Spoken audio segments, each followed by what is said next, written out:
में टीकावा बेचला हो लाल तहावा सुंदर दुल्हा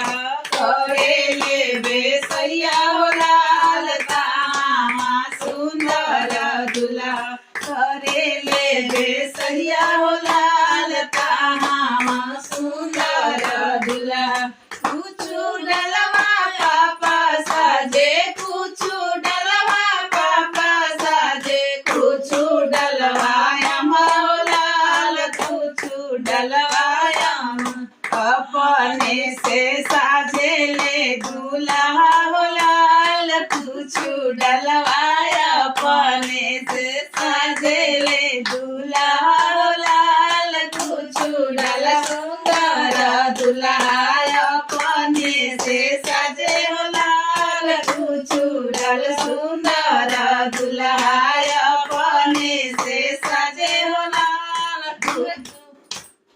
हरिया में पैटावा बेचला हो लाल मारावा बेचला हो लाल कहावा सुंदर दुल्हा करेले बेसैया हो लाल कहावा सुंदर दुल्हा करेले बेसैया हो लाल कुछु डलवा चाचा साजे कुछु डलवा चाची हो लाल कुछु डलवा चाची हो लाल कुछु डलवा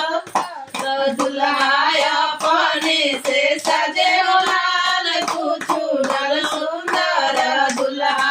अपने से सजे हो लाल कुछु डल सुंदर दुल्हा डलवा भैया साजे कुछु डलवा भाभी हो लाल कुछु डलवा भाभी हो लाल कुछु डल सुंदर दुल्हा अपने से सजे हो लाल कुछु डल सुंदर दुल्हा अपने से सजे